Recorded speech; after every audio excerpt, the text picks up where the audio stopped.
Okay, stop. so let me ask you a question, Mr. Joe Rogan, Mr. Scientist. Are you saying that we shouldn't Don't have... do that. Don't call me Mr. Scientist. I'll start mocking you, and it's so much easier to mock you. So are we... No, I won't. I won't. I know you think it's just... I've heard Susan Humphreys. This is a long conversation that we're not going to have on this podcast because I'm going to get angry because I've researched this for years. Right. Let's just But you're not a scientist. I don't have to be a scientist to know that... Yes, you do. No, Brian, shut the fuck up. I don't have to be a scientist to read research. Brian, you don't know what the fuck I'm saying. You don't. Well, I know because you don't want to talk about it. Where's Okai from? From your mother's... Hey, that's out of line. All right, so this past weekend, Joe Rogan was called out and exposed live on his podcast by none other than Bryan, allegedly Callen, who managed to enrage Joe by doing something incredibly rare, simply pushing back on Joe's horrible takes on vaccines. And part of the reason this got under Joe's skin so badly is because it almost never happens, especially from one of his own mothership underlings. You see, Joe Rogan getting any pushback on his podcast is basically like spotting a unicorn. It's almost mythical. For starters, his guests are usually just nodding along with anything he says, because they're just happy to be breathing the same filtered air as Lord Rogan. The last thing they'd want is to make him look dumb in front of his millions of listeners. Another reason they don't challenge him is because Joe is possibly the most unbearable person on earth to get into an argument with. Like the moment somebody brings up even the tiniest shred of evidence that contradicts whatever nonsense Rogan is spewing that week, he completely flips out, shouts over them, hurls random insults at them, and then abruptly ends the conversation just so he can crown himself the winner. He's been doing this for decades. Like I'm sure you know of the time when an actual primatologist had to explain to him that the Bigfoot-like cryptid he believed in wasn't actually real, which of course sent Joe through the roof. Yeah, I'm a primatologist. There's no such thing as a Bondo ape. You're a fucking idiot. Go online and look it up. You're a what? What do you do? It's a new discovery. You're a primatologist? Well, look it up. You're not current. Pay attention. Go online and look it up. Yeah, this is student. Yeah, you've learned some from college. When did you graduate? I have a PhD from When 2000. did you graduate? When? From 2000. Yeah, when was the last time you got online and researched primates? He just couldn't accept being told he was wrong, and that happened like 20 years ago. Like, that's how bad Joe Rogan's debate style is. He argues in such an obnoxious, defensive way that he could actually make Bryan Callen seem sympathetic in comparison. And trust me, that is not an easy trick to pull off. But the bottom line is, biology is really simple. XX, XY. There's overlap. But it's super fucking rare. Yes. What this is a social contagion. And Abigail Schreier wrote a fantastic book about it called Irreversible Damage that she highlights how they're happening in these clusters of a lot of girls who are autistic. Yes. And let's get to the bottom of like that. anorexia. What's causing all that? How come 1 in every 12 kids who's a boy in California has autism now?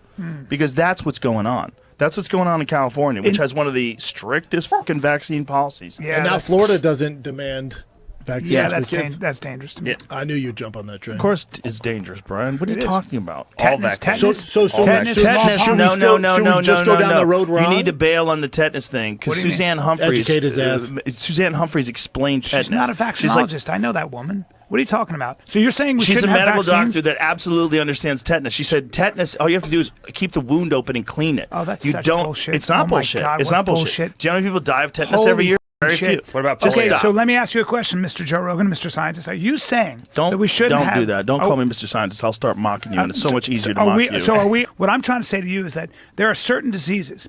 Pick up a history book.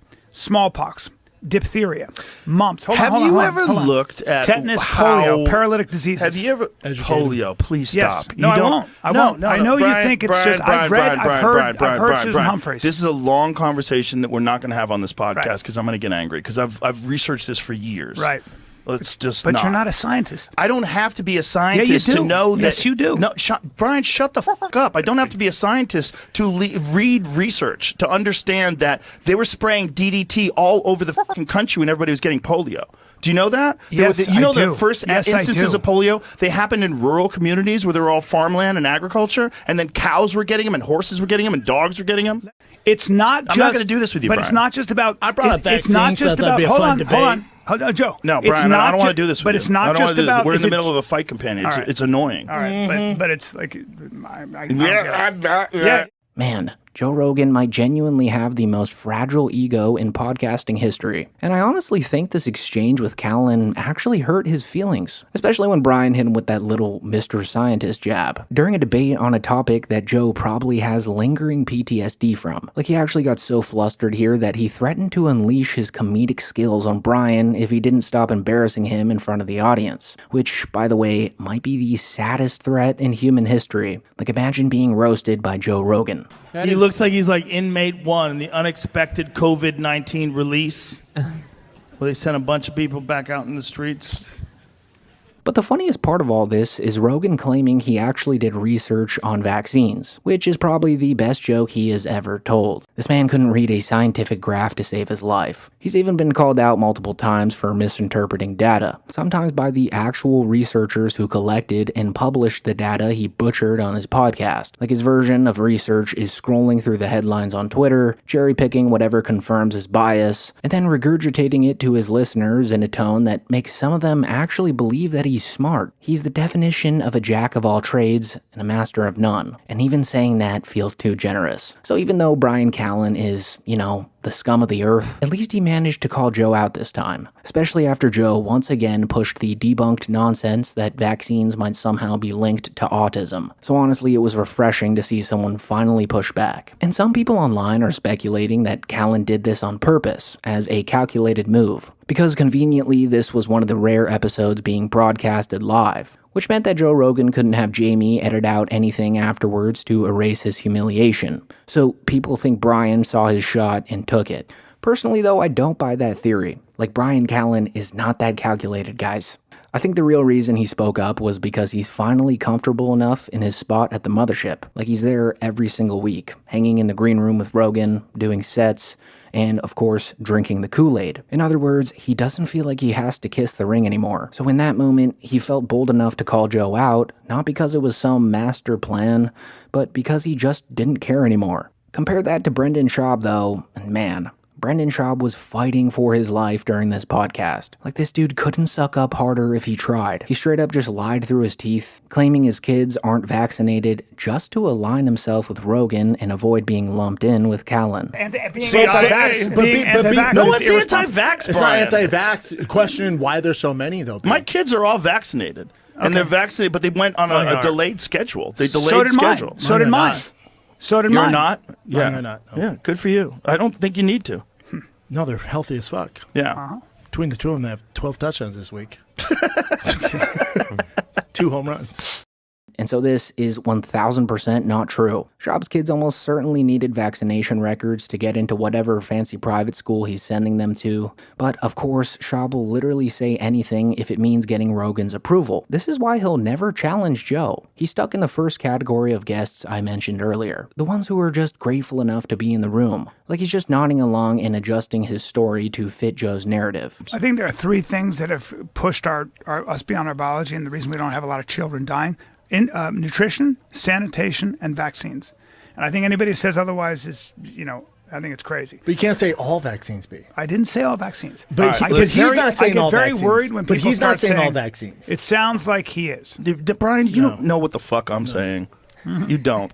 Well, I know, because you don't want to talk about it. Bryan, I don't want to talk about it in the middle of a podcast because it'll completely derail the podcast. And I'll start showing you statistics. If you look at when people stop getting all of these diseases, and then when the introduction of vaccines happened, it's at the end, after the diseases had already gone through the population.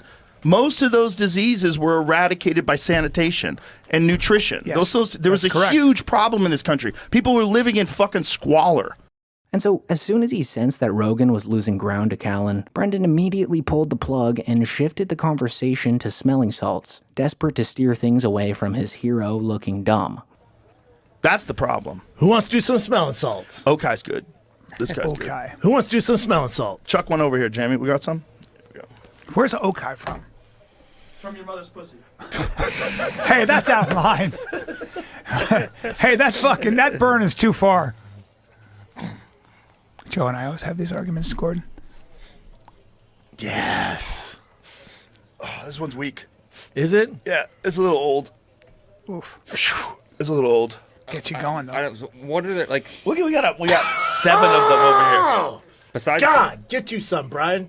Like, he is the ultimate nut rider. No one does it better. And the saddest part is that he's been doing this for years. He's still playing defense for Rogan, even though Rogan has clearly distanced himself from him socially. So yeah, I think this whole exchange was an absolute train wreck, but also kind of fascinating. Rogan, for once, got rattled. Callen, for once, grew a spine. And Schaub, as always, reminded us why he's at the most pathetic point in his quote-unquote career. Now that I think about it, I think it's time to make another Brendan Schaub video. His performance in this episode alone just makes me want to do another deep dive. So stay tuned for that this week, and with that being said, thank you so much for watching.